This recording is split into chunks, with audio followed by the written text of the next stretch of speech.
começando mais um programa de entrevista, só que dessa vez com o Rodolfo Abrita e grande elenco.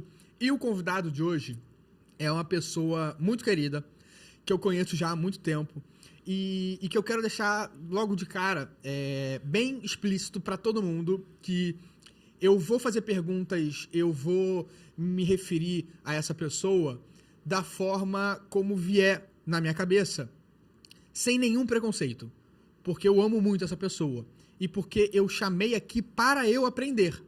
Esse é um projeto que eu busco trazer conhecimento para vocês e eu busco ganhar conhecimento também.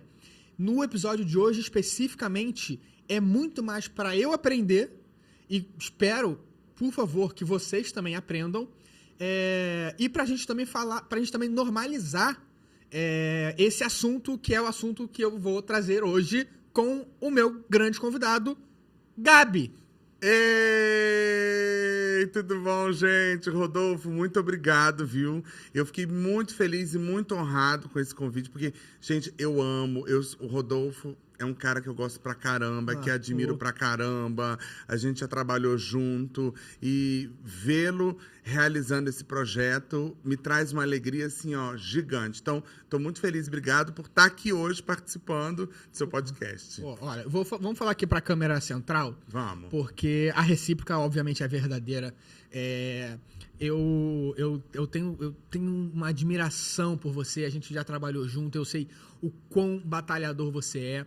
E, para início de conversa, eu sou acostumado a te chamar no masculino. Certo. Para as pessoas que não sabem, o Gabi, ele foi a primeira, me corrige, tá, se eu estiver errado, mas a primeira pessoa a conseguir o certificado na sua certidão de nascimento ou no RG. Isso, e agora vão vir os outros documentos. Nos outros documentos. A retificação de gênero na certidão de gênero, nascimento. como não binário. Isso. Ou seja, ele pode muito bem ser chamado de ela, de ele, né, de o, a. Você aceita ser chamado por tudo. Olha só, Rodolfo, essa é uma questão muito importante. Primeiro, eu tenho que te dizer que é muito respeitoso você abrir a entrevista com essa colocação. Porque essa pergunta de por qual pronome você atende, inclusive, é um movimento que pessoas cis também estão colocando nas redes sociais, né? Mesmo que você tenha sido atribuído gênero masculino e você se identifique, então você como pessoa cisgênero, também colocar... É uma forma de despertar o debate para essa pergunta que é sempre muito carinhosa e muito respeitosa, né? É como você está falando, eu fui a primeira pessoa não binária a ter essa conquista, né? Através de uma ação individual no Distrito Federal, em Brasília, né? Sim. Então, assim, no país já tinha acontecido, inclusive eu busquei esse processo por conta de uma pessoa, a Monquia, aqui do Rio. Eu vi na rede social, falei, eita, então é possível fazer isso, né? E aí essa questão dos pronomes, eu atendo tanto por ele, quanto por ela, quanto por elo. Na verdade, fala elu, né? Mas eu gosto de falar elo, porque parece a palavra elo e conecta as pessoas. Eu acho. E que, na verdade, parece que é uma coisa... muita gente pergunta assim, tá inventando isso é... Na verdade, para mim, isso é muito natural, porque eu sempre fui uma bicha afeminada, né? Eu era uma criança viada e desde pequeno... Isso é um processo natural. As pessoas falavam, amigo, amiga. Então, assim, incomoda agora, eu acho, eu tomar posse disso e escolher, e poder escolher. Mas, então, no meu caso, especificamente, como não binário, eu atendo por todos os pronomes, mas cada caso é um caso. Então, por isso que essa ideia de perguntar é sempre muito legal, porque a pessoa vai expressar o que ela tá, como ela se identifica. Você acabou de falar não binário. Isso também também existe essa diferença, porque eu falei não binário. Tudo bem. Tudo bem. Porque, na verdade, é uma questão da linguagem, né? Eu falo não binário porque eu acho que vai esse lugar de... Essa coisa da palavra é muito importante, né? O poder que a palavra... A gente que trabalha nas artes cênicas, assim, eu acho que somos, sobretudo, artistas da palavra. Sim. Então, é uma provocação, eu acho, até usar. Porque você pode dizer o gênero não binário, né? A pessoa não binária e não binária, porque aí eu abarco todos os lugares. Inclusive, eu acho legal isso, de às vezes, por exemplo, numa entrevista e tal, às vezes misturadas, a pessoa se refere a ele, ela, porque eu acho que faz a gente, quem está vendo, bota a gente para pensar essa coisa de gênero que às vezes parece que é tão rígida, mas que na verdade é muito mais fluido e muito mais flexível do que a gente imagina. Entendi. Para avisar pro pessoal, assim, eu sempre deixo claro que esse é um programa profissional para falar sobre início de carreira, para falar sobre a profissão e tudo mais, e eu evito ao máximo entrar em temas pessoais. Não é o foco desse programa saber da vida pessoal das pessoas, não é. Nesse caso específico, eu acho importante eu entrar nessa parte pessoal da sua vida, porque eu tenho certeza que vão ter outras pessoas que vão se identificar e que vão querer saber sobre. E as perguntas não são perguntas com o intuito de debochar, de menosprezar ou de apenas fazer revelações que vão virar cortes para a internet.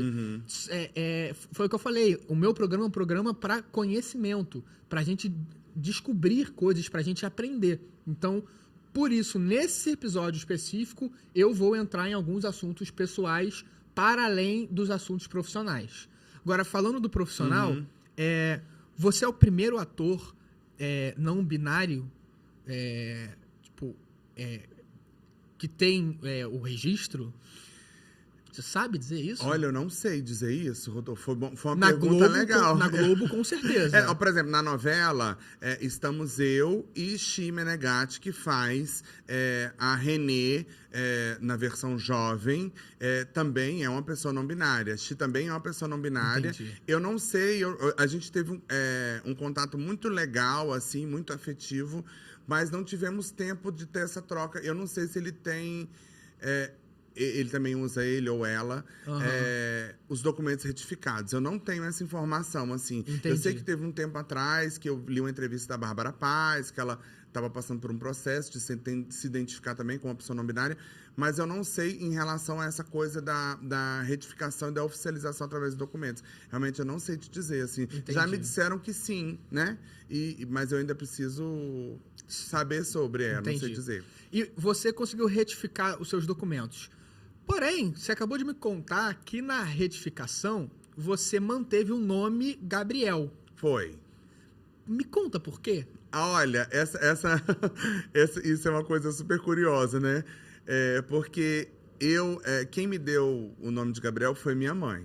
Eu né? amo a sua mãe. Eu amo a sua mãe. A sua mãe, ela, além dela ser sua fã número 1, ela é uma mulher iluminada. Não é? Ela viu muito Cinderela, né? Quando a gente fazia, ela é fã. Deixa eu mandar um beijo pra ela. Beijo, mãe. Vera Adelaide, minha mãe maravilhosa. Um beijo. Vera.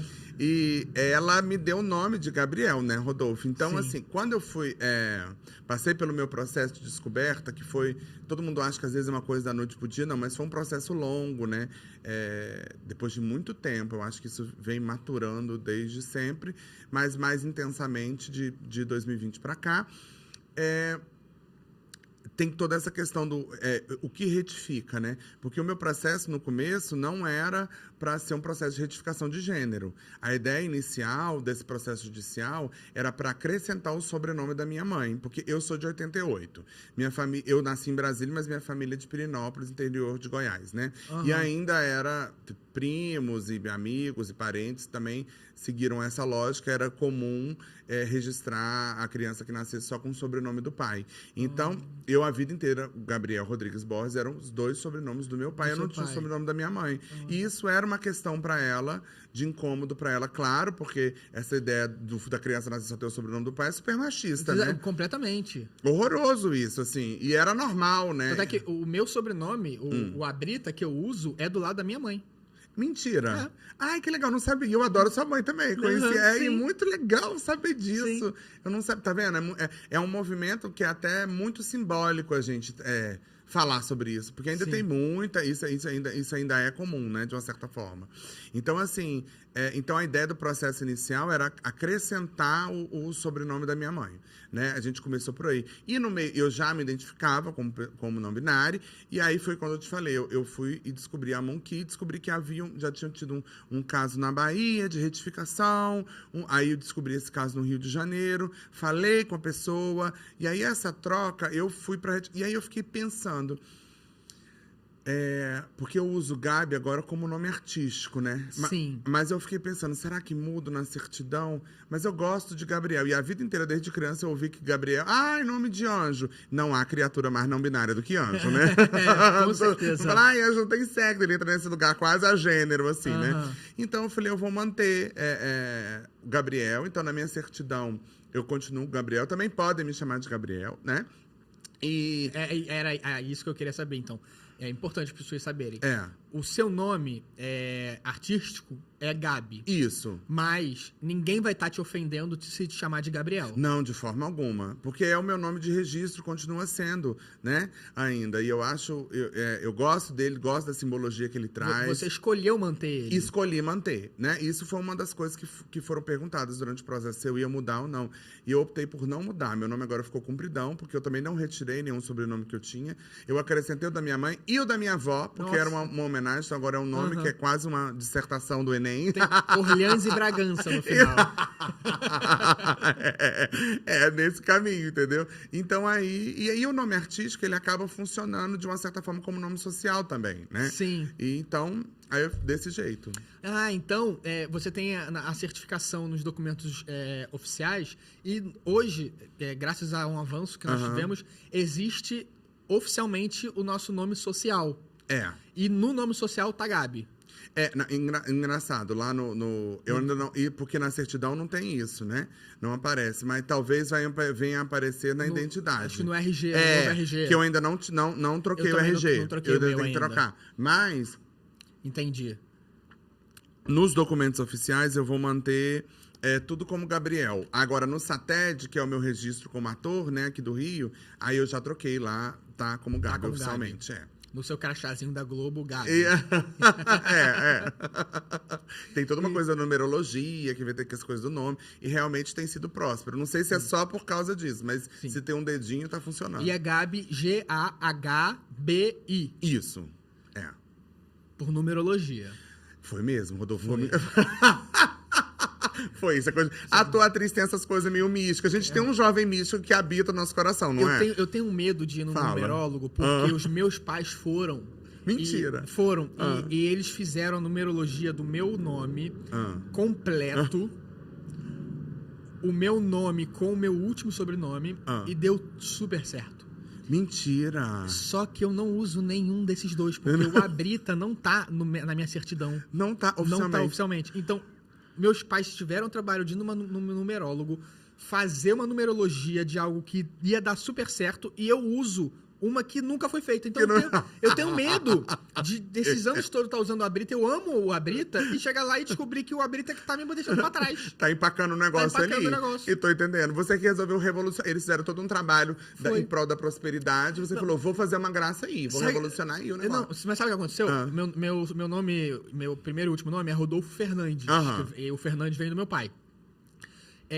Só que quando eu comecei como ator, existia na época o editor-chefe do jornal O Globo, se chamava Rodolfo Fernandes.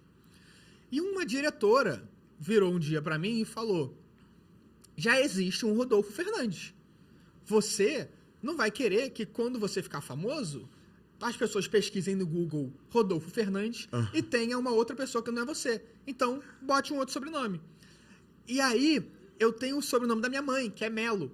Só que eu pensei, mas eu não sou parente do Celton Melo. Não.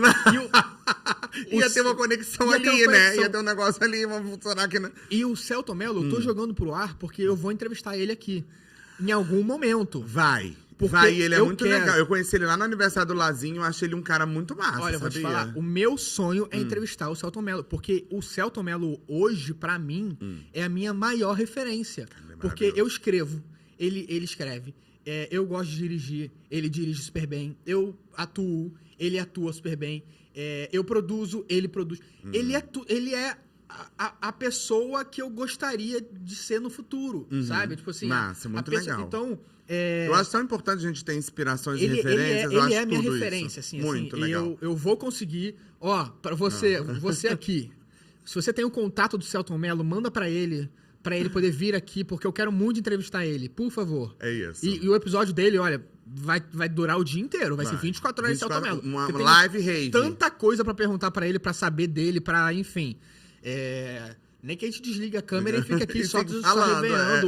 O pessoal vai embora, acaba, a gente olha e fala assim, gente, que horas são? A gente já nem viu mais o que aconteceu, porque eu tenho muita coisa pra conversar com ele. Mas, enfim. E aí, o Melo, da minha mãe, não tinha... Eu não queria botar Rodolfo Melo, por causa dessa questão de... Já existe o Celton Mello, e aí o Melo... Enfim. Já tá no imaginário, né? E aí nessa época, veio lançaram um livro chamado Família Abrita, que é da parte da minha mãe. Esse livro. E tem uma árvore genealógica nesse livro. Mentira, que não sabia tem o meu disso. nome nesse livro. Eu estou nessa árvore genealógica. Aí eu falei, Abrita. Tá aí, Rodolfo Abrita. Olha, então não há numerologia que te segure. Não é? O universo te mandou uma mensagem fortíssima. Imagina, amigo, eu não sabia disso, não. Foi daí. Então, todo mundo, todos vocês Abritas, porque a Abrita é uma família não é muito grande. Todos vocês são meus parentes, tá? Eu não tenho...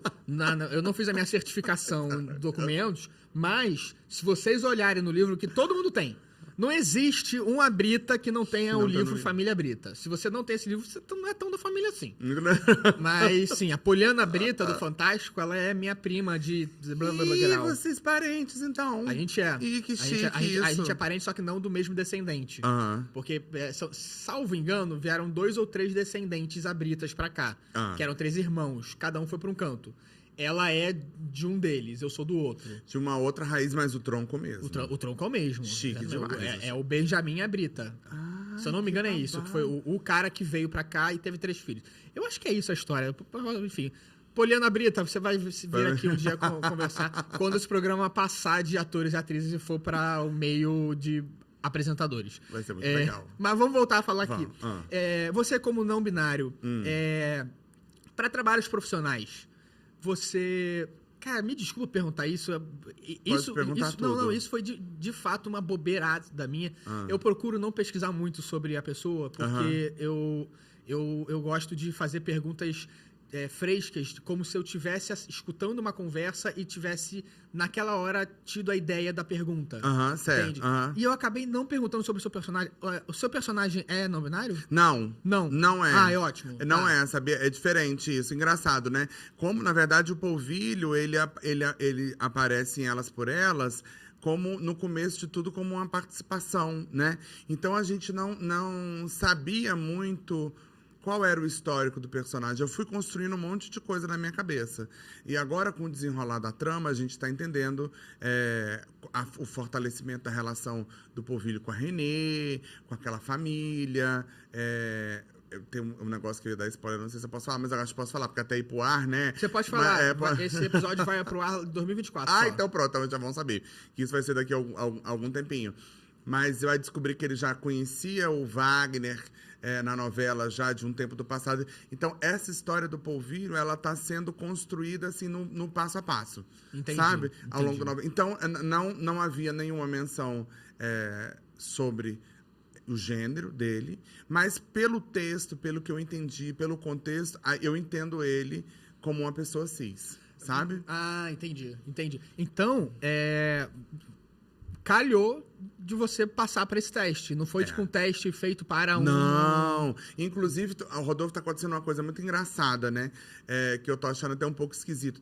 Porque, assim, essa questão de ser uma pessoa não binária, eu não tinha exatamente me conectado isso à questão profissional. Isso era uma questão muito íntima mesmo. E agora, depois que a novela saiu, eu percebi que a imprensa, de um modo geral, toda a entrevista que eu dou e tal, elas acabam puxando esse gancho. Eu entendo que é um lugar novo de curiosidade. Então, na verdade, o teste, as pessoas nem sabiam que eu me identificava como não binário, nem nada. E quer dizer, depois que a novela já no ar e tudo, que eu acho que isso começou a aparecer, entendeu? Mas mesmo com a personagem não sendo não binária, o fato de você ser, e obviamente os jornalistas se interessarem por isso, é muito bom para poder dar visibilidade. Mesmo sem querer, a Globo tá dando essa visibilidade para um assunto que, assim, primeiro, é um assunto difícil.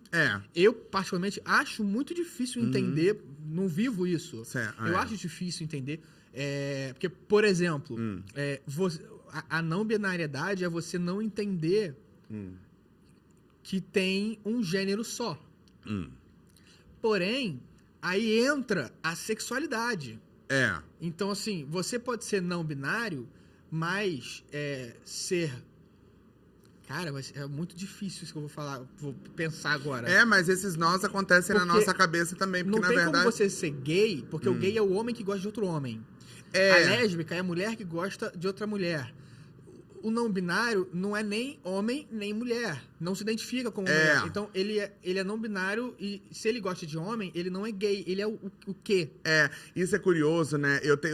Isso é uma coisa que tem me perguntado e está sendo uma descoberta, uma pesquisa nova para mim. E é legal isso de pesquisar. Outro dia atrás, eu estava dando entrevista, eu não lembro mais para qual veículo, mas tinha uma pergunta que era... Gabi, você pode explicar para os nossos leitores o que é ser não binário?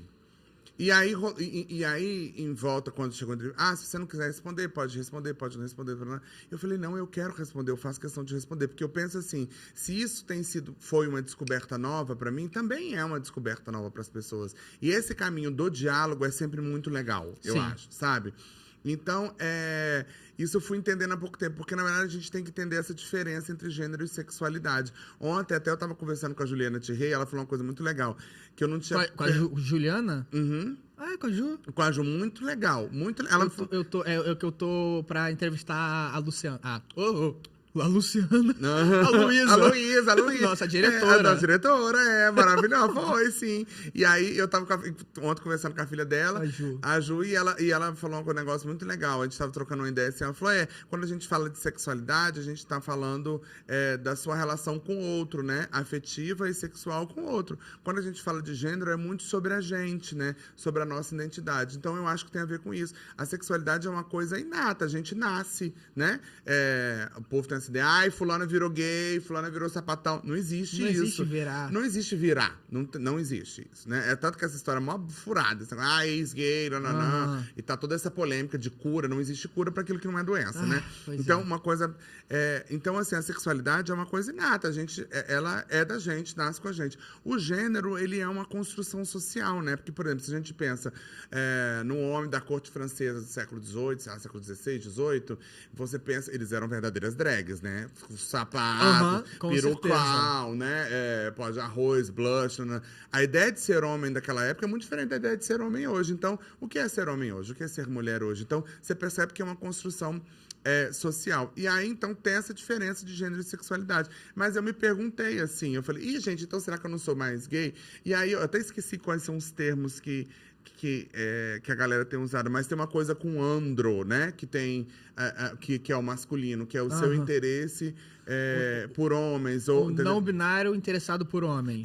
Então tem uma coisa específica que eu não sei te dizer com firmeza. Para mim é uma descoberta recente. Eu ainda falo, se me perguntam, eu falo, e a sua sexualidade? Eu falo, não, sou homossexual, né?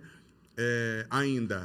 Porque eu acho que expressa com mais clareza, mas eu acho que entender essas novas terminologias também é um novo aprendizado. Sim.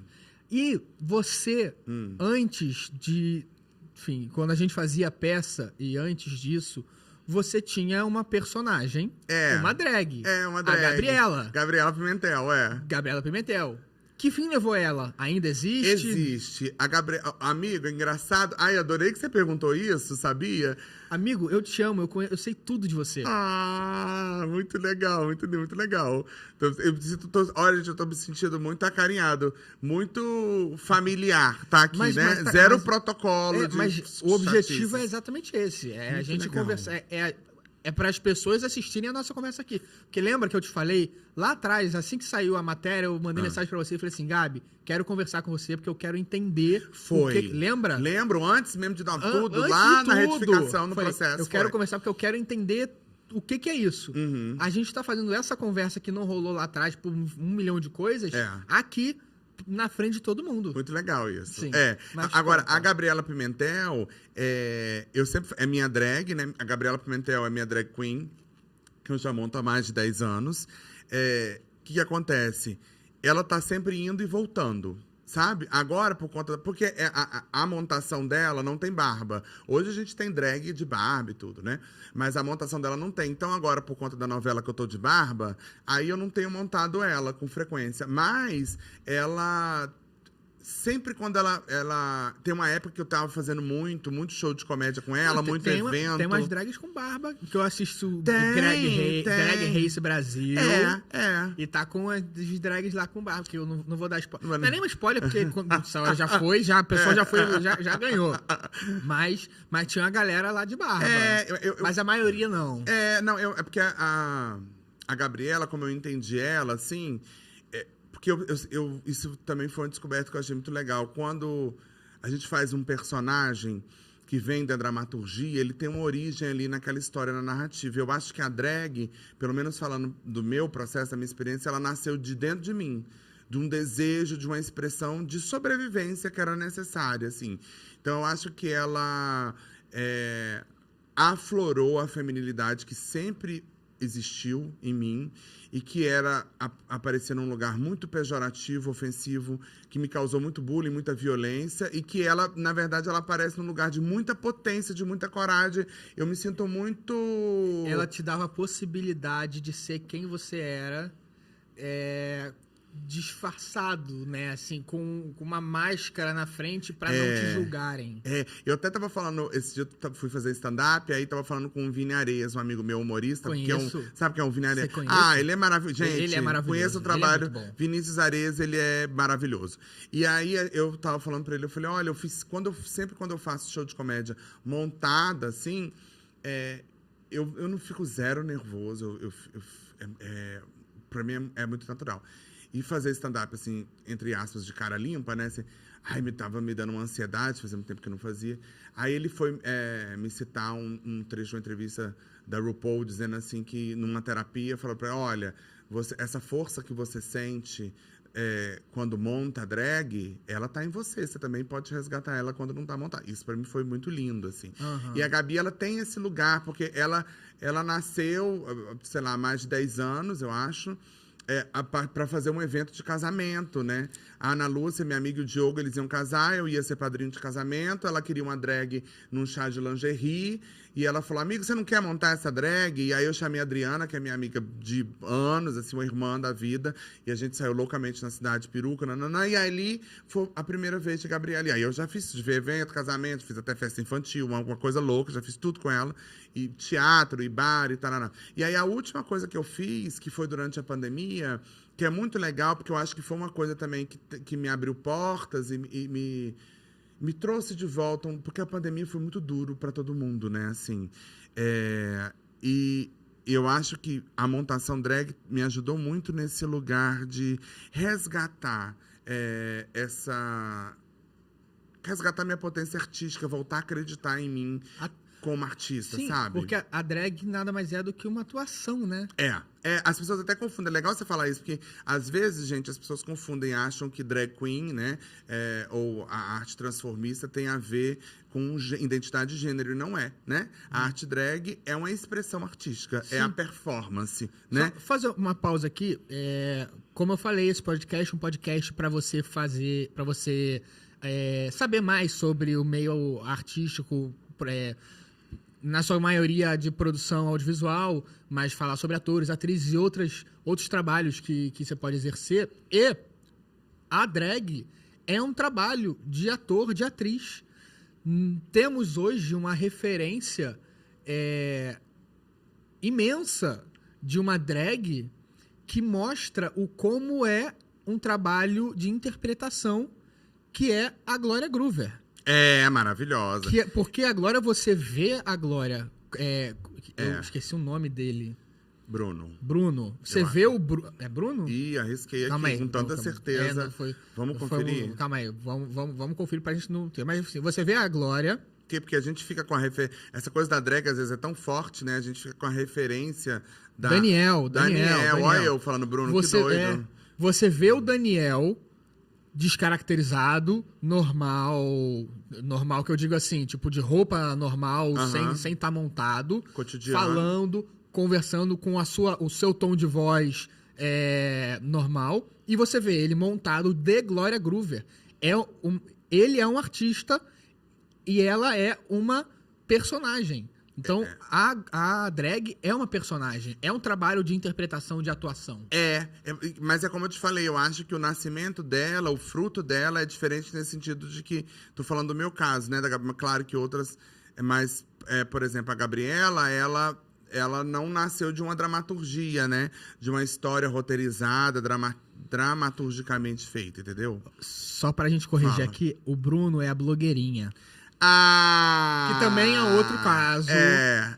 Mas o Bruno é a blogueirinha.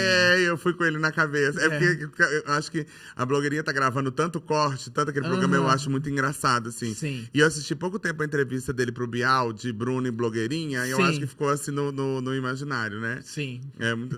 Mas então tem isso. Mas então, o seu começo de drag foi pra fazer eventos. E aí, assim como você contrata pra festa infantil Homem-Aranha, o Batman, os super-heróis, que são atores que estão lá ganhando seu dinheiro, e isso é mais um trabalho para um ator conseguir ganhar dinheiro. A drag é mais um personagem pro ator conseguir ganhar dinheiro. Né? E é curioso essa coisa de fazer evento, que é bem diferente do palco e da câmera, né? Eu acho que a Gabriela me deu ofereceu essa gama grande de linguagens e experiências. Porque pra cá, se você faz no teatro é uma coisa, se você faz no bar é outra, se você faz evento é outra, peça, pro cinema é outra, né?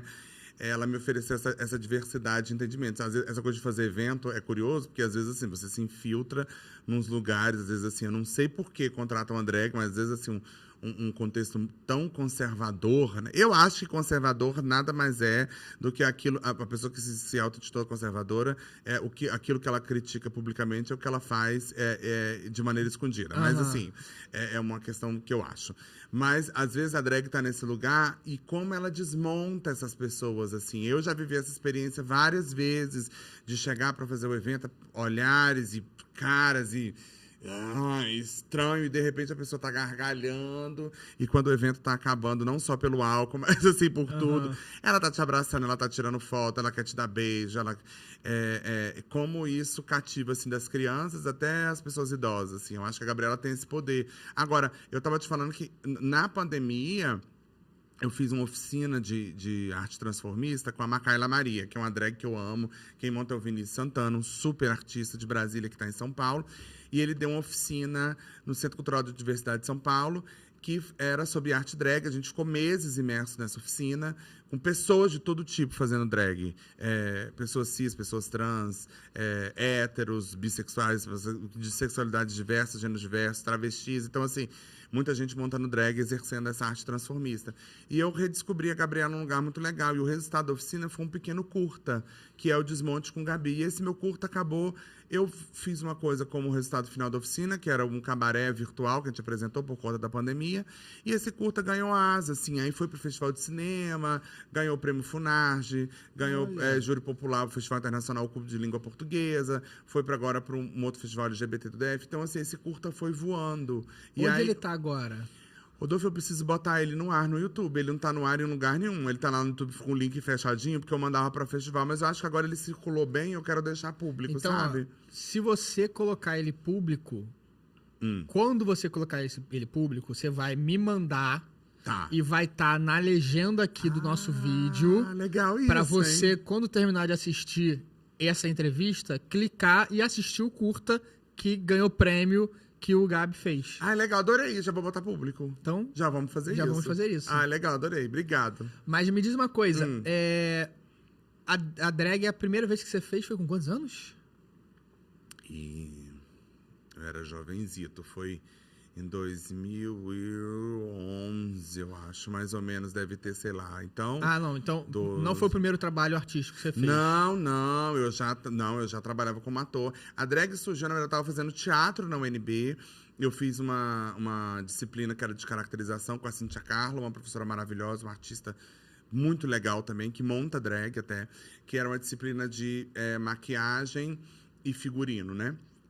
Indumentária. E aí as aulas tinham umas aulas temáticas de maquiagem, assim, envelhecimento, maquiagem com referências animais. E aí tinha uma aula temática de drag, e eu nunca tinha feito, inclusive, e aí fiz aquele rosto só, não era a montação inteira, mas quando eu olhei no espelho, Rodolfo, eu vi aquele rosto maquiado, assim, eu falei, eita, tem alguém aí querendo se comunicar comigo. Aquilo me veio com muita força. Até no dia, engraçado, eu já contei essa história em alguns lugares, mas é que no dia meu pai me ofereceu uma carona e para me buscar lá no Instituto de Arte, ele estava saindo do trabalho, eu falei, quero. Eu estava com o rosto montado, eu entrei de costas no carro e virei e falei, oi, papai, com um rosto, e ele tem asma, né? Foi uma loucura, ele... E foi no volante, uma coisa passando mal, e minha mãe, Gabriel, olha o que você está fazendo. Eu falei, não, é para bombear o ar, né? É para bombear o sangue no coração, é para bombear o ar. Então, ela surgiu assim. Aí eu fui fazer esse casamento, que foi a primeira vez que eu montei completamente, da Aninha e do Diogo, e aí depois ela seguiu a vida. Foi. E lá no teatro, com quantos anos você começou no teatro? Assim? Com quantos anos que você entendeu, eu quero ser ator? 2010. 2010. Quer dizer, quando você pensa, por exemplo, na referência de Rio e São Paulo, né? Que o Rio tem essa tradição do tablado, né? Sim. Porque você é de Brasília. Sou de Brasília, E lá não tem ainda, infelizmente, essa cultura teatral forte, como tem aqui, como tem em São Paulo. E precisa ter, porque tem artistas maravilhosos. E às vezes o que eu percebo, pode ser que o povo fique muito puto e me xingue pra caramba, mas eu vou falar que é uma realidade de lá. Eu acho que precisa ter uma formação de plateia em Brasília. Sabe? A galera tem o hábito, vai muito ao cinema, mas, por exemplo, as peças locais, produções fantásticas. Claro, não estou falando do Melhores do Mundo, né? Do Helder, essas coisas, porque foram sucesso. Eventos de fora que vão para... O Helder é lá de Brasília, né? Dos tá. Melhores do Mundo. Então, assim, ele deu essa... Ele conseguiu teve fazer... essa bombada, lotado, mas, assim. Entendi. Mas estou falando de trabalhos pontuais. E ele é legal, muito legal, né? Mas são trabalhos pontuais, assim. Eu acho que precisa ter uma formação e uma valorização do artista local. Então, quando a gente tem peças em temporada lá, porra, você tem que garimpar a galera para ir pro teatro. Aí, quando vem alguém do Rio, de São Paulo, para fazer uma peça, aí lota, todo mundo vai, as sessões são cheias. Então, acho que precisa ter um trabalho, um letramento nessa mentalidade ali. Mas eu comecei mesmo, como eu falei, foi em 2010. Eu tô ruim para fazer essa conta que vamos fazer. 13 anos atrás, eu tô com 35. 35, eu encontrei 22. É isso? Mas eu sou a pessoa mais humanas possível. Eu também faço essa conta, mas não. Faz essa conta. Não, Nós estamos em 2022. Gente, um momento humanas muito forte aqui, entendeu? Vamos puxar esse negócio. Foi 2010? 2010 eu comecei. Hoje eu tô em 2023 com 35. Tem 13 anos. 22 anos. Então, pronto. Comecei minha carreira de ator aos 22 anos. Que é relativamente tarde quando a gente vai falar, né? De pensar Mas você iniciou lá em Brasília? Em Brasília. Tá. Comecei minha carreira em Brasília, foi. Tá. E quando é que você veio pro Rio? Vim pro Rio em 2013. Comecei lá em 2010. Comecei por acaso. Você ficou 3 anos, então, lá fazendo curso de teatro e tentando... E fazendo peça. Sobreviver de peça. Eu sou muito grato à universidade. A minha formação vem da universidade. Foi Aqui do Rio. Lá, comecei em Brasília, né? Em Brasília? Na verdade, a minha primeira formação é em letras, né? Eu fiz bacharelado e licença, Você é professor de português. Foi. Agora é ex-professor, bem feliz com essa bandeira de ex-professor. Mas tô feliz. Mesmo, pode crer. Lembra, na época, quando a gente conheceu, eu trabalhava como professor. Era meu ganha-pão principal, exatamente. Né? Aqui. Isso é uma coisa legal da gente falar aqui no podcast, né? Do artista brasileiro, da dificuldade que a gente tem de ter que fazer jornadas duplas, triplas, para conseguir pagar boleto, pagar as contas e se manter, né? Que eu acho que é uma coisa que a gente precisa repensar esse cenário. E é muito importante. Cara, o Gabriel acabou de dar uma deixa assim absurda, que é o seguinte: você pode fazer uma faculdade de letras, virar professor, exercer a sua profissão. E enquanto você está exercendo a sua profissão, ganhando o seu ganha-pão, vivendo a sua vida, ir atrás de estudo em teatro, de ir atrás na sua carreira, porque pode chegar o seu momento, sim, como ele hoje está contratado da Globo, ou outros trabalhos futuros, pode chegar um momento em que você vai conseguir abandonar essa carreira que foi a carreira que fez com que você conseguisse se manter para poder viver o seu sonho, que é ser ator, ser diretor, ser produtor ou qualquer coisa do tipo. Então, cara, muito legal você ter lembrado disso, que eu tinha esquecido completamente. Eu fiz uma transição de carreira. Eu acho que assim, bom, agora recentemente, não vou falar o nome por questão de ética, mas teve um que é de curso de teatro, enfim, teve cinema, me chamou até para fazer uma publi falando sobre essa coisa do basta querer e tal. Era um texto mesmo. Eu falei, vamos trabalhar esse texto? Não podemos trabalhar o texto. Eu falei, então não vou fazer.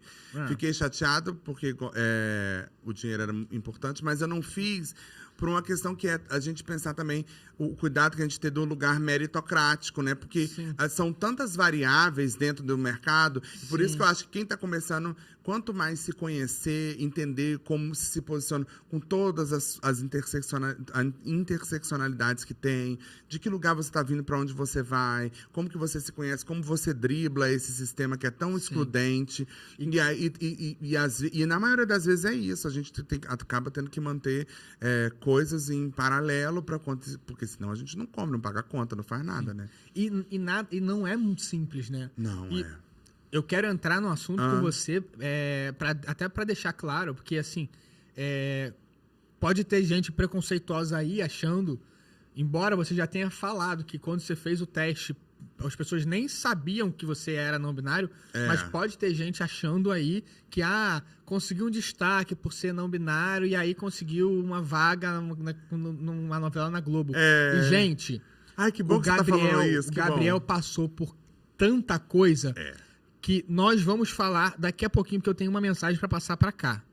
Fala, galera, dei uma parada aqui para poder pedir para você se inscrever no canal, ativar o sininho, curtir, compartilhar e para dar uma olhada no Apoia-se também, para você poder colaborar com que esse projeto continue por muito tempo. Então, se inscreva no canal, ative o sininho e depois do vídeo dá uma olhadinha no link do Apoia-se para poder me ajudar aqui nesse projeto, tá bom? Vamos voltar pro vídeo. Eu tenho mais um recadinho. Esse recadinho é o seguinte. Cima na tela. Cima Studios. É o estúdio que eu tô gravando. Isso daqui não é uma publi. Não tá sendo pago pra fazer. Eu tô fazendo isso de coração. Porque o Gabi sabe, cara, nós atores temos vários projetos. Vários projetos. E a gente não consegue fazer todos os projetos. E muitas das vezes a gente se boicota. Esse projeto de podcast eu tinha vontade de fazer tinha muito tempo. Assim, eu me boicotava. Cara, eu preciso ter câmera, eu preciso ter microfone bom, eu preciso editar, o meu computador não edita. E eu comecei a pegar várias coisas que eu achava que eu precisava que fosse perfeito para conseguir fazer o projeto. E aí, eu vou montar isso tudo na minha casa, mas aí as pessoas não vão querer ir na minha casa. Mas, gravar num estúdio é muito caro. Eu entrei em contato com o estúdio. Gente, não é caro. Aqui na Cima não é caro. Tem estúdio caro? Tem estúdio caro, claro. Tem estúdio de tudo quanto é tipo. Tem estúdio que o cara chega pra você e fala assim, não, porque a Globo que montou esse estúdio e ela parou de usar e nós estamos seguindo. E o cara tá cobrando o valor que ele cobraria da Globo. Então, assim, tem estúdio caro. Aqui na Cima, você tem um produto de qualidade, você pode ver. É lindo, aqui é lindo, gente. Muito legal mesmo. O estúdio, ele é amplo. A produção, ela é boa. Ele te entrega tudo pronto. Você só chega, senta, conversa e ele vai te entregar tudo editado. Se você tem um podcast que você quer fazer, se você tem um curso que você quer ensinar, se você tem autoridade em algum assunto e quer debater esse assunto com outras autoridades, enfim, qualquer formato que você precise de um estúdio para poder te dar uma boa qualidade de imagem, uma boa qualidade de som e uma boa qualidade de edição, pode contar com a Cima Studio, com o Wellington Freire, porque ele é 10. Ele é maravilhoso. O preço é... Cara, assim, acredita em mim. Entra em contato que você vai ver. O preço compensa muito. Você vai conseguir fazer o seu projeto, tá? Agora vamos voltar aqui para a minha logo. Porque eu tenho um último recado. Caraca, mas eu tô dando muito recado, né? Mas isso é muito chique. Você tá muito comunicador, Rodolfo. Eu tô achando incrível, eu tô achando bonito. Mas é que esse último recado muito é o legal. Seguinte. é um recado que ele pode acontecer ou não. Nesse exato momento vai entrar um vídeo gravado na tela. Agora, eu acho que não entrou. Sabe por quê? Porque eu ainda não tenho um patrocinador. Então, assim, se eu tive um patrocinador, se eu tenho um patrocinador, vai ter passado um recado na tela aqui agora. E aí o recado vai ter acabado agora, que acabou agora o recado que vocês acabaram de ver. Ou não, como a gente já conversou. Entendeu? E aí, esse foi o patrocinador que tá me ajudando a custear isso daqui. E é muito importante ele, porque tudo tá saindo do meu bolso. Então, assim, ter um patrocinador é muito importante para poder esse projeto continuar. Então, muito obrigado. E aí, vamos voltar para nossa conversa aqui agora. Gostou? Foi legal, né? Achei muito bom, legal. Né? Eu tô achando... Você tá muito legal, comunicador, apresentador. Gente, eu amei isso. Cada dia eu tô aprendendo mais. Pelo amor de... Gente, você sabe que o Multishow vai querer comprar seu podcast, né, Rodolfo? Mas como vai ser isso? Eu vendo você vai ter que negociar esse negócio com o Multishow. O meu sonho... Eu falo isso pra todo mundo, cara. O meu sonho desse podcast daqui não é ficar milionário, nada tipo, não. É fazer. Eu quero dinheiro suficiente pra poder bancar ele. Eu quero receber para poder fazer ele, para eu poder largar o meu emprego. Então, assim, passei a receber a mesma coisa que eu recebo hoje no meu emprego. É isso. Para mim tá ótimo. Aí, o que mais que eu quero?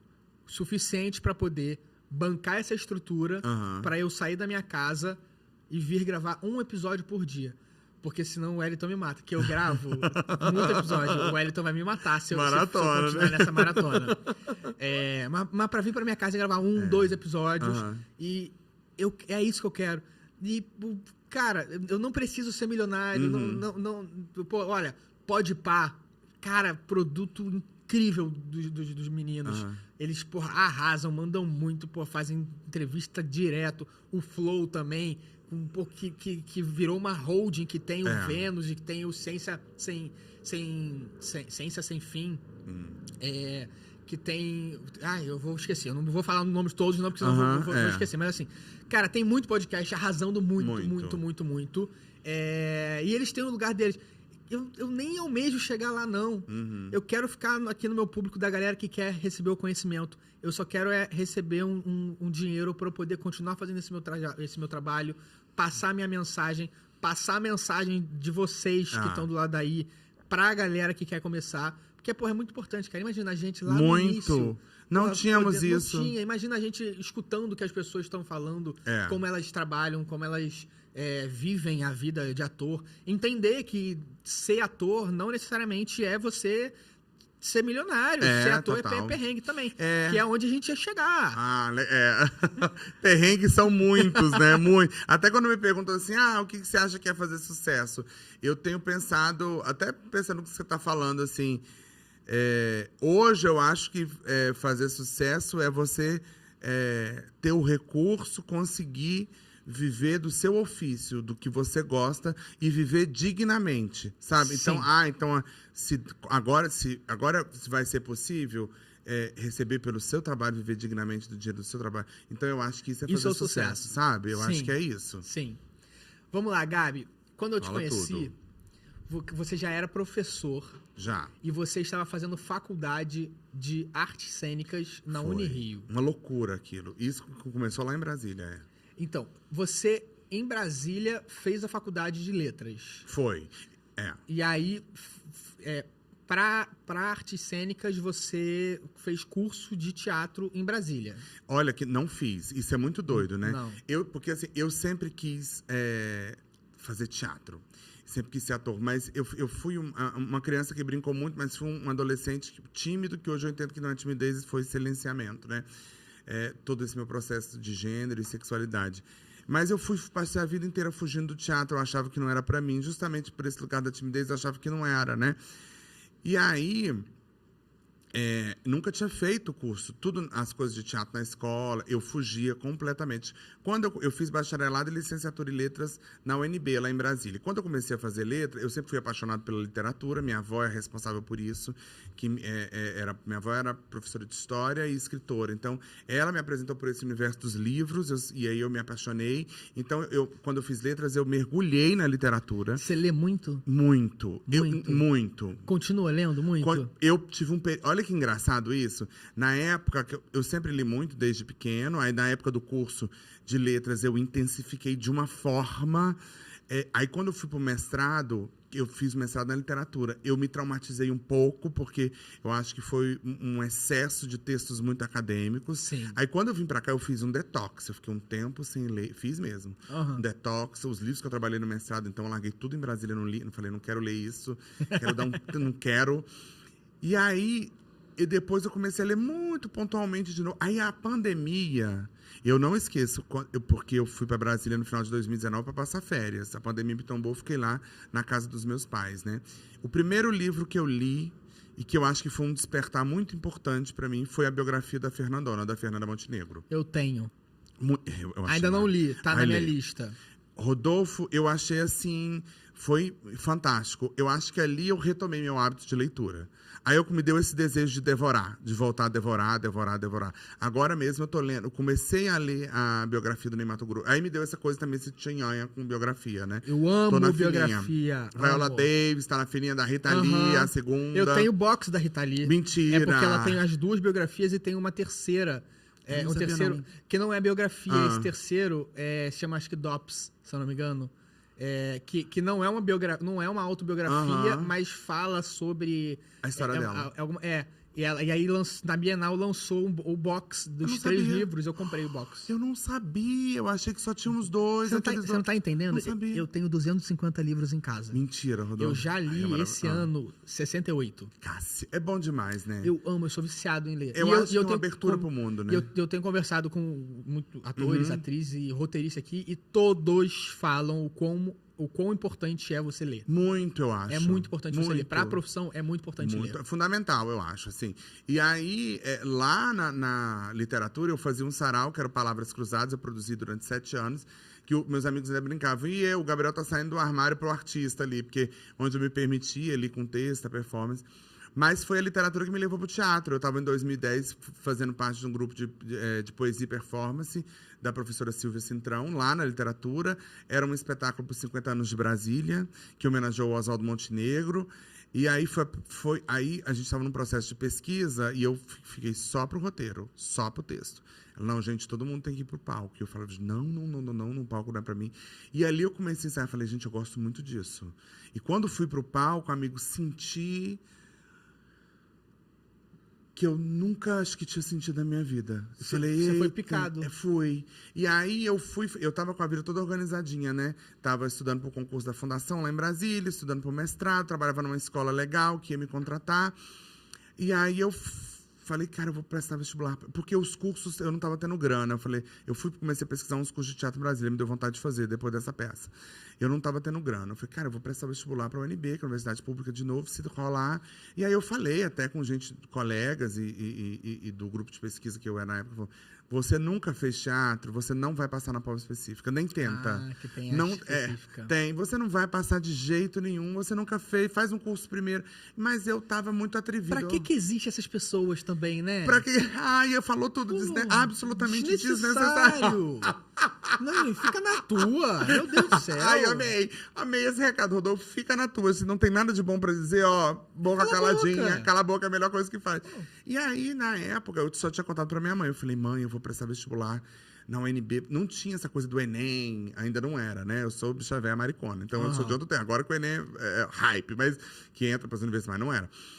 Eu falei, eu vou prestar vestibular de novo para a UNB, para as artes cênicas. Aí eu arrisquei, assim. Eu trabalhava na escola na época, era engraçado, não podia falar que eu estava fazendo prova, se os alunos estavam fazendo prova. Enfim, eu fui marcado lá para fazer a prova no dia. E fiz a específica, eu acho que o desejo de fazer era tão grande, eu nunca esqueço, o texto era a Comédia dos Erros do Shakespeare, e eu fazia o cego, que era um velho cego, tinha um texto super... Eu achava que fazer o personagem era só decorar o texto.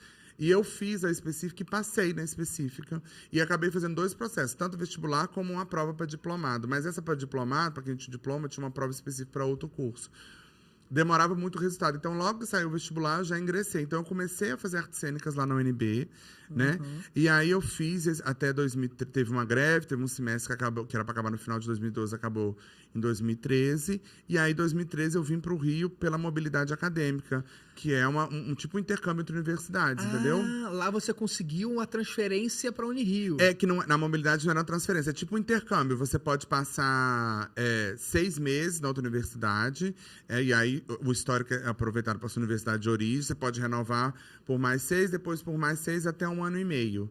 E aí, a princípio, eu vim então para ficar 6 meses no Rio só. Mas então você é formado pela Unirio. Por que acontece? Porque depois que você faz 1 ano e meio, aí você tem que voltar. Ou você termina na universidade de origem, ou você tem que dar um jeito de transferir. Eu cheguei a fazer um semestre na teoria, porque não tinha vaga para atuação, e fiz Enem de novo. Passei para atuação cênica na Unirio, aí fiz Só que aí na você conseguiu aproveitar. Aproveitei tudo, foi. Bem que eu achei estranho, porque eu fui na tua formatura na Unirio. Foi na Unirio. Tá. E a galera toda... Eu me formei pela Unirio, foi. E a galera toda de lá de Brasília, os meninos todos de Brasília, porque quando eu te conheci, vocês eram um grupo. A gente era um grupo A República, A República. Produzimos, fizemos... Exatamente. Essa galera toda também é de Brasília. Quer dizer, não toda é de Brasília, mas... Toda saiu de lá. Não é toda de lá, tem gente de Minas, de Goiás, de Brasília. Todo mundo fazia artes cênicas. Mas vocês já se conheciam lá? Não éramos todos amigos íntimos, assim. Alguns eram de um grupo, os outros de outros. A gente se conheceu lá na UNB. E aí fez essa mobilidade acadêmica pra cá junto, entendeu? Tá. Então, foi isso. O Grupo A República era da UNB. A gente se constituiu como grupo aqui. A gente veio, na verdade, como avulsos. Vocês foram os 4 da UNB que vieram pra cá. E aí, como eram os 4, falaram assim, gente... Foi. Éramos 5, cinco. 5, 5, isso, foi mal. Gente, somos 5... Isso. Somos do mesmo lugar, vamos nos reunir aqui. Isso.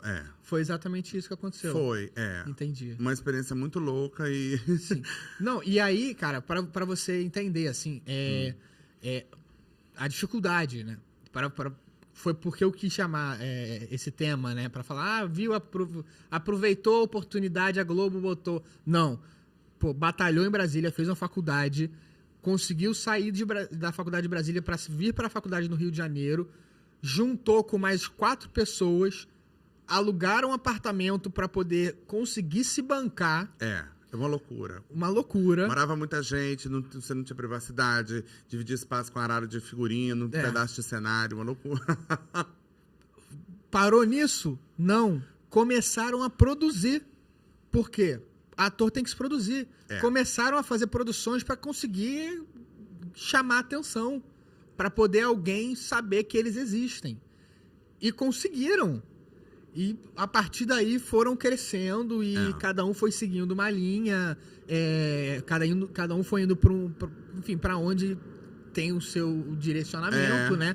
Tem gente que ainda tá para surgir, tem gente que já surgiu.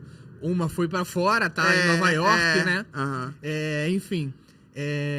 Mas isso daí pra vocês verem que não é do dia pra noite, não. Tem muita luta por trás. Não vou falar tem que ter. Não, eu não acho que tinha que ter. Mas tem. Então, antes de pensar, a pessoa tá lá só porque não é nada disso. Amigo, eu achei tão importante você falar disso, porque, inclusive, até essa relação sobre o meu processo de retificação de gênero, tem aparecido umas coisas muito... Rede social é uma coisa muito doida, né? Terra sem lei, falam o que querem, né? Então, assim, eu tenho recebido umas mensagens esquisitas falando assim, essa coisa de gênero você inventou para poder...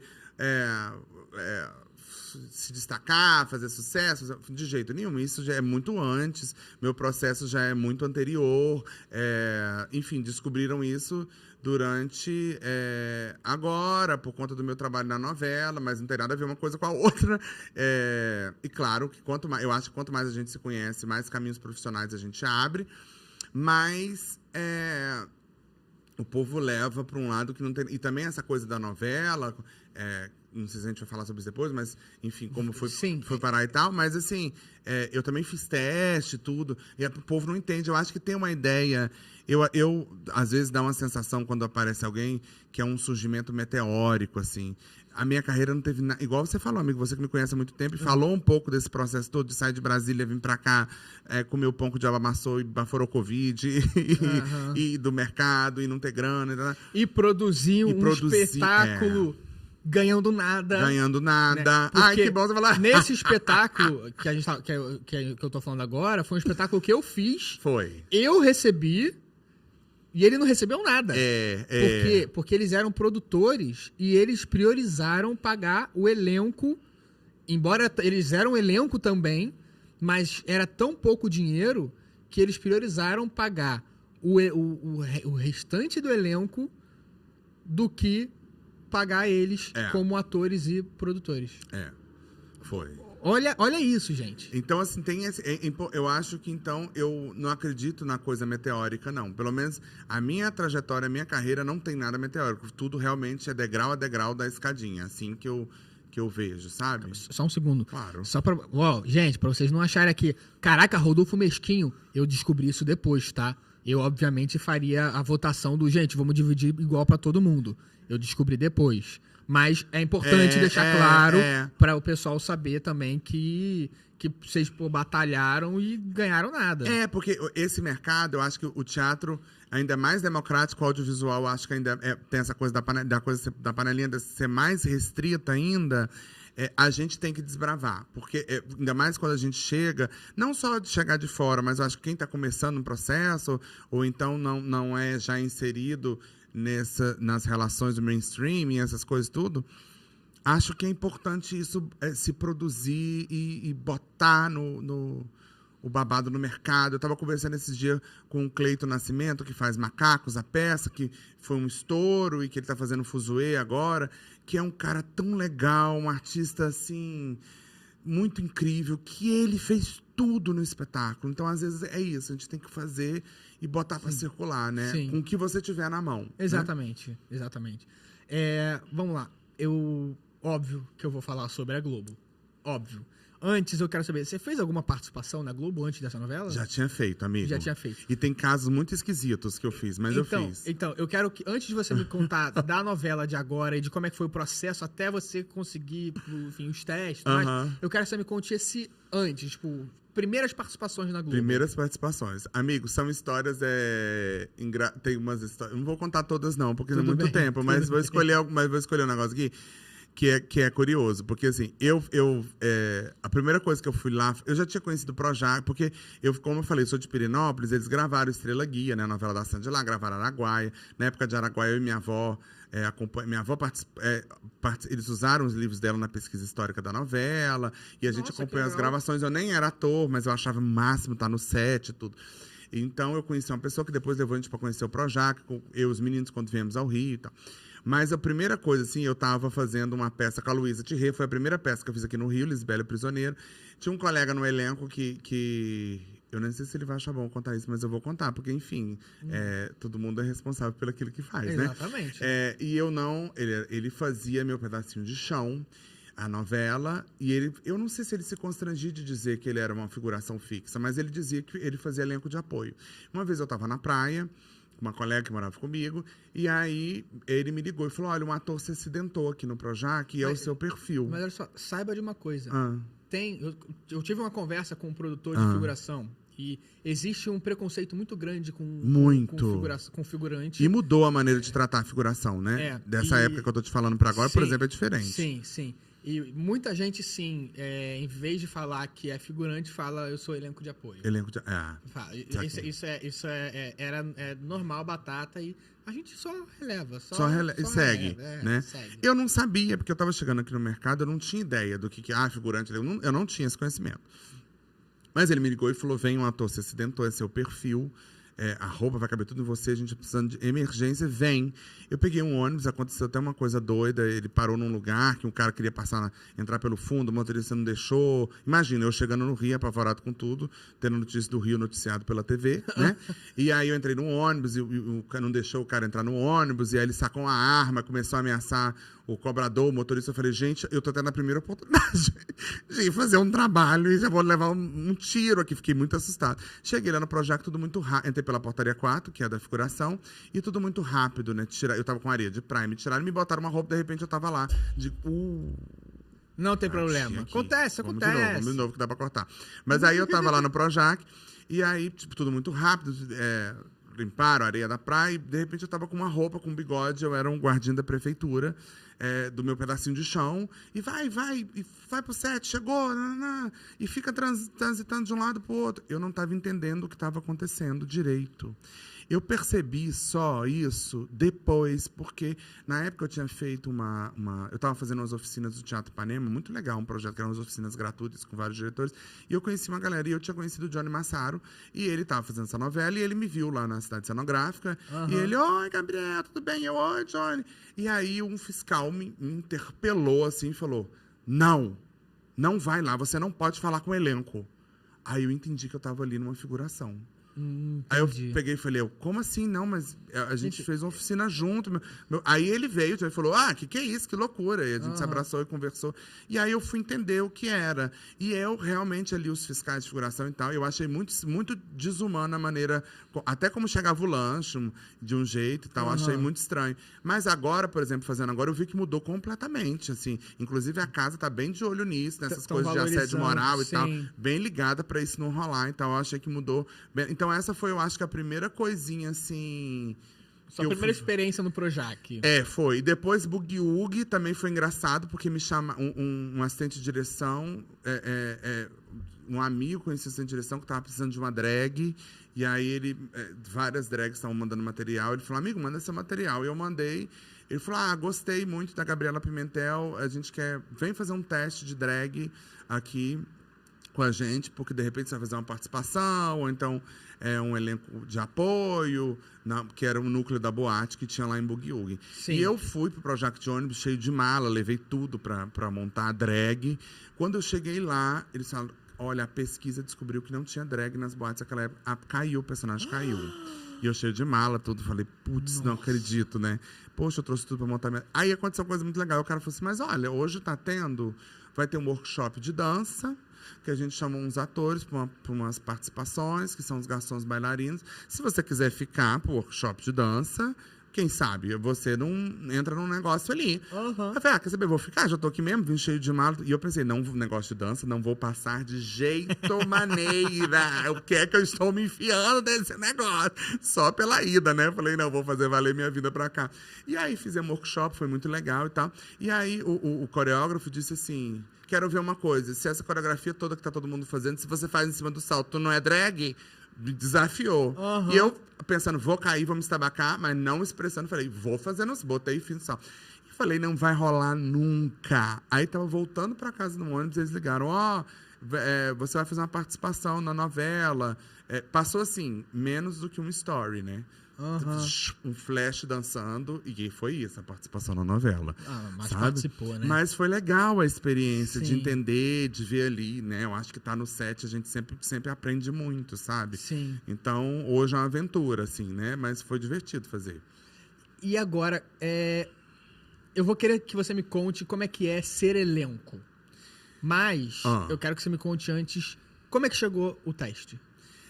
Essa história é muito engraçada, né? Eu vou falar, eu digo, gente, que minha mãe eu falo, além de ser minha mãe, essa figura tão importante, a pessoa que eu, assim, mais amo nessa vida, nesse universo, galáxias e todas, ela tem uma coisa que ela, assim, ela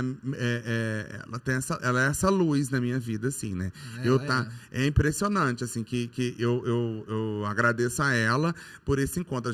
A gente ia numa outra peça da Lília Cabral e da Júlia, que eu conheço a Júlia, enfim, fiz um negócio de teatro em cena uma época, a gente assistia a peça delas, e o ingresso não estávamos conseguindo comprar no aplicativo, estava dando erro. conseguimos comprar para outro dia, acabamos indo assistir, que era uma outra peça que a gente queria ver, do Marcos Veras, lá no Teatro do Jockey. E aí, no dia que eu e minha mãe... Era o último dia da temporada, a gente já queria ver, estava difícil de conseguir ingresso, fomos. E aí, quando eu cheguei, eu vi que tinha chegado o Luciano Rabelo, produtor de elenco, e a Amora Malte, né? E o Luciano tinha me seguido no Instagram tinha uns 3 dias, mas eu estava muito tímido. A gente não sabe direito essa coisa da hierarquia, como pode falar.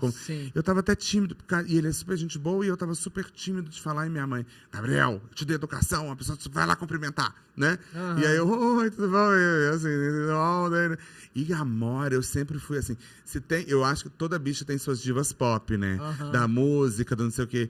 A Amora é uma diva pop pra mim. Eu sempre quis trabalhar com ela. Ela é uma diva. Pode falar. Eu sempre fui apaixonado pelo trabalho dela. Eu queria trabalhar com ela. E quando vi ela lá, me travou muito. Eu falei, não vou falar nada. Ela é outra referência pra mim. A Amora, ela cara, ela é de brilhar, né? Porque ela tem uma segurança no que ela faz. E ela tem um olhar. E ela cara, é incrível, assim. Ela é uma diva mesmo, né? Tipo, você olha, você enxerga a mulher mandando na porra toda. Não, eu como ator, sempre gostei muito de ser dirigido. Acho muito legal esse trabalho da direção. E quando eu gravo com ela no estúdio, assim, eu acho massa demais. Assim, a gente tem um jogo que funciona muito legal, assim, sabe? Sim. E aí eu vi ela lá e não ia falar com a Amora de jeito nenhum, né? Falei, não vou falar de jeito nenhum, imagina, morrendo de vergonha.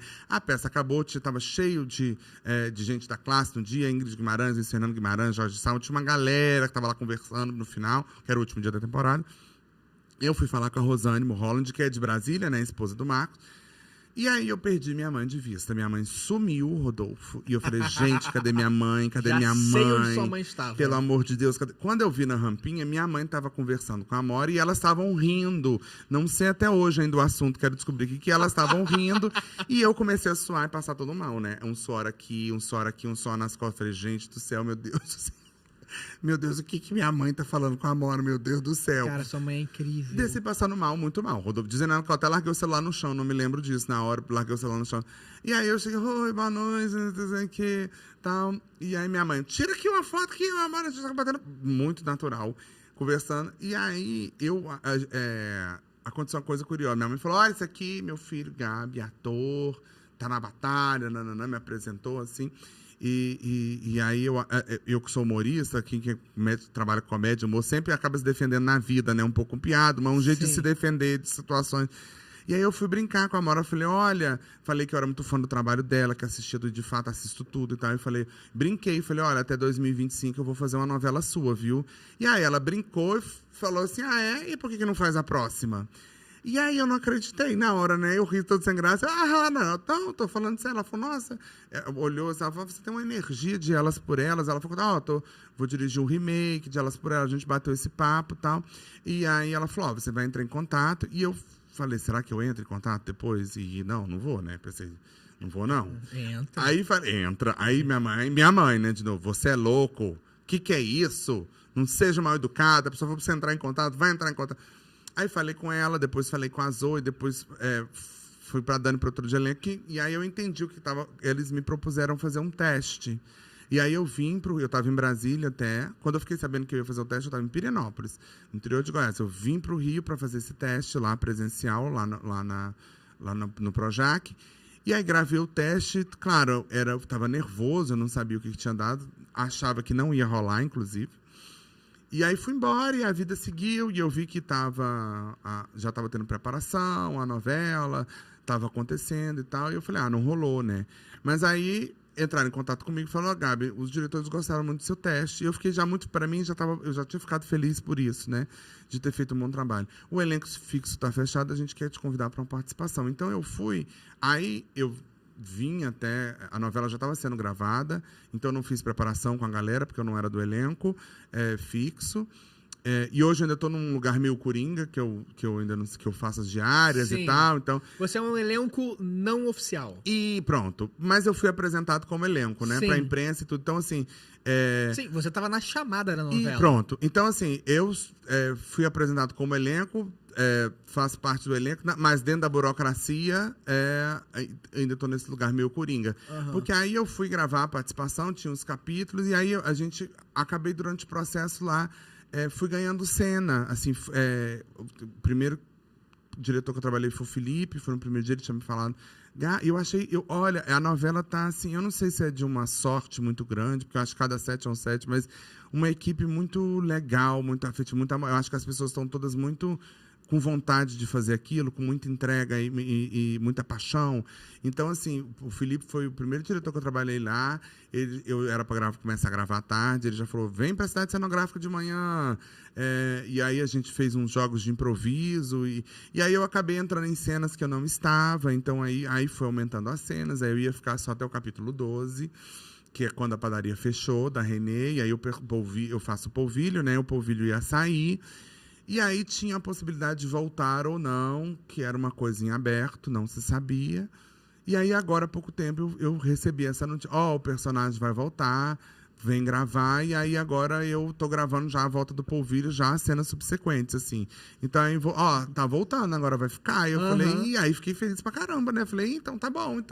Então eu acho que ele foi ganhando espaço durante o processo. Sim. Eu nem entendo direito, às vezes, amigo, isso. Como é que tá sendo, como é. Eu tô só dando ritmo, eu tô dançando. Isso daí é o público aceitando o personagem e você arrasando, obviamente. E o personagem crescendo, o roteirista vê o público gostando, o personagem vai crescendo, vai ficando e vai dando tudo certo. E eu até recebi uma cena que eu vou gravar essa semana. Agora pode falar, porque quando aqui o nosso episódio for ao ar, já vai ter passado. O capítulo já vai ter passado.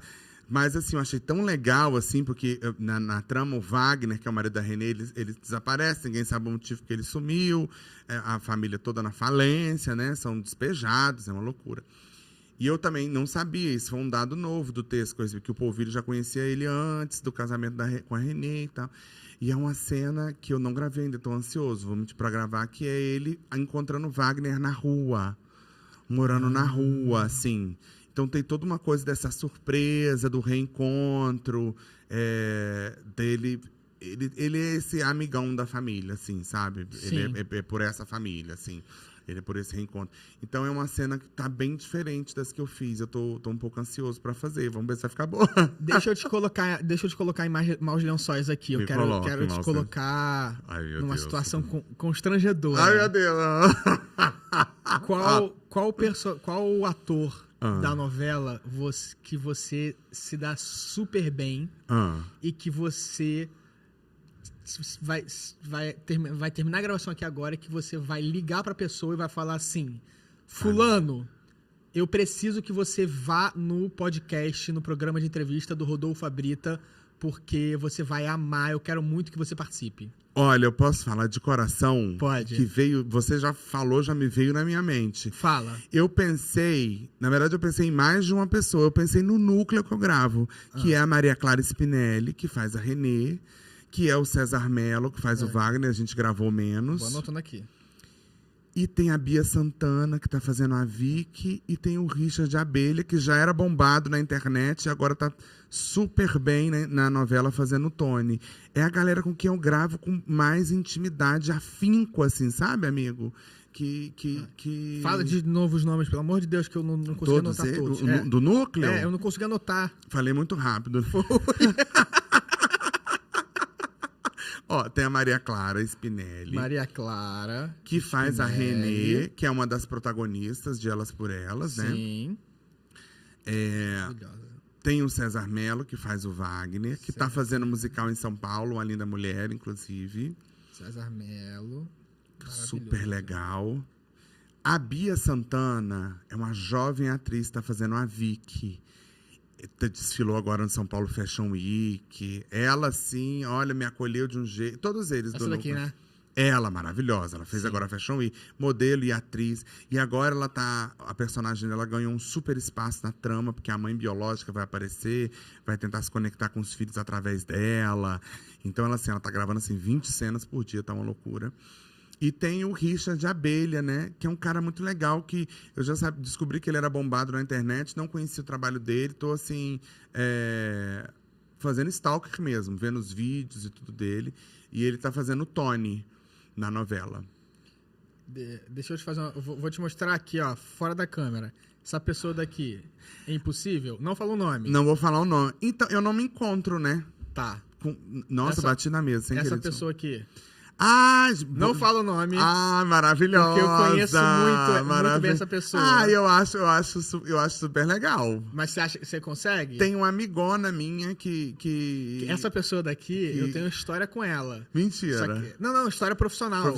Boa. Já legal. Trabalhamos juntos. Só que eu sei que ela é uma pessoa muito ocupada. É. E ela... Mas estão muito disponível, eu acho, assim, pro diabo. Eu não conheço intimamente, né? O Wellington, tá aparecendo aqui...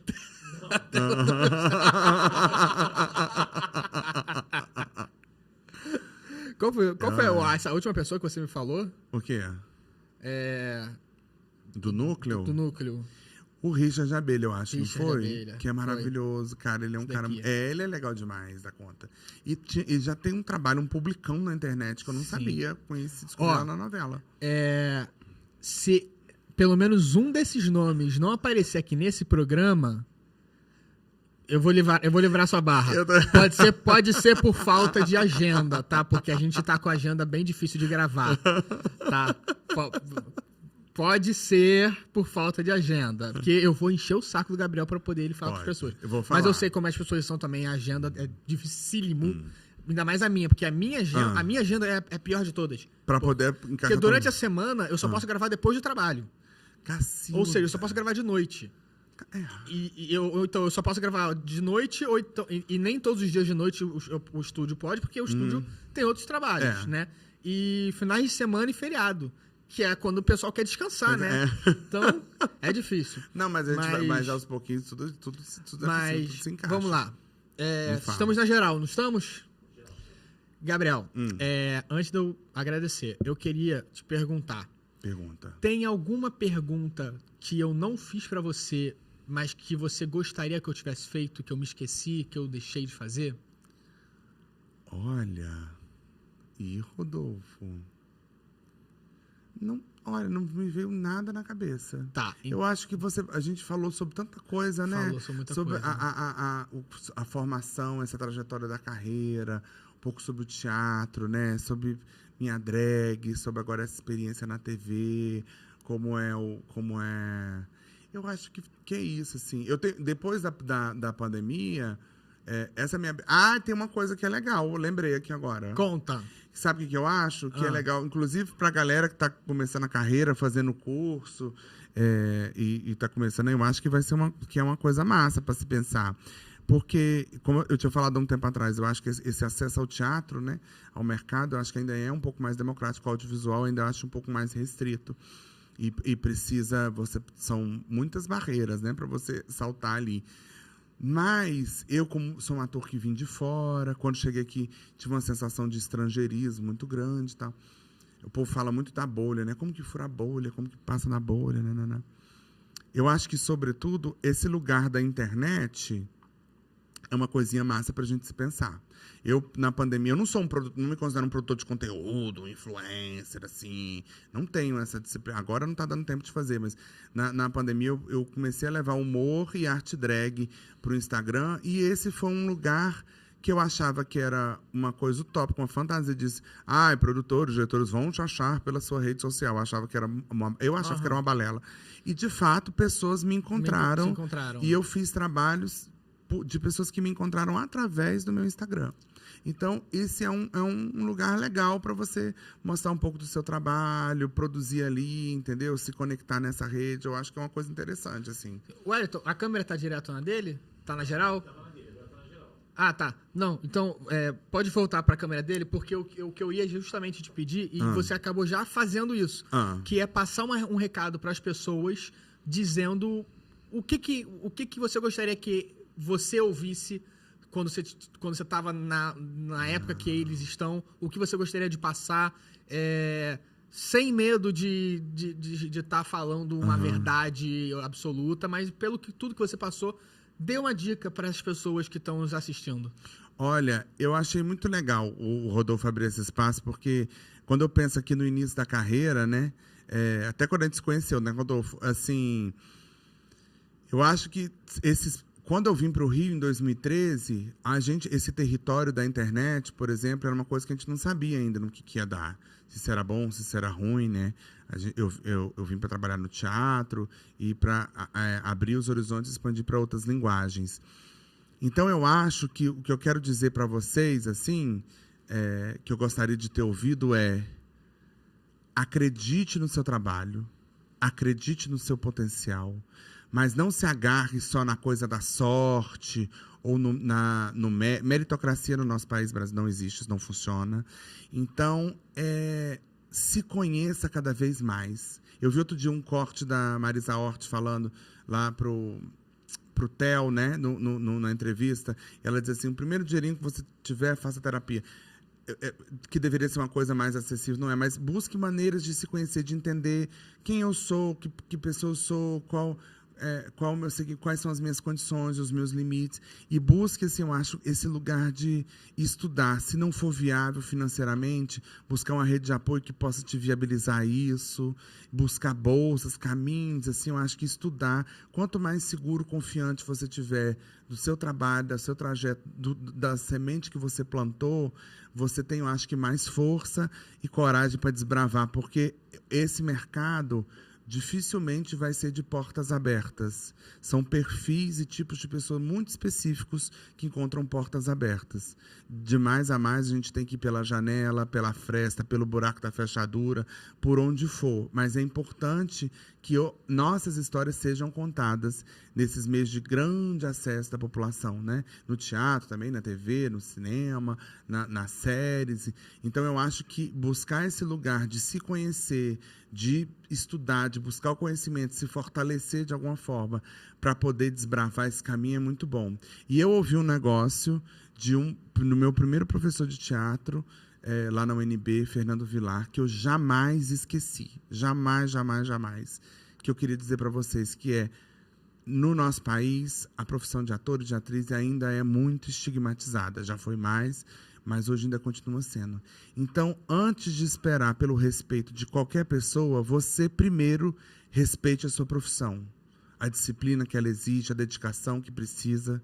Antes de tudo, respeite o seu ofício para que também o outro possa respeitar. Eu acho que é isso. Gabi, muito, muito, muito, muito obrigado por você ter vindo. O papo foi incrível, foi amei. do jeitinho que eu queria.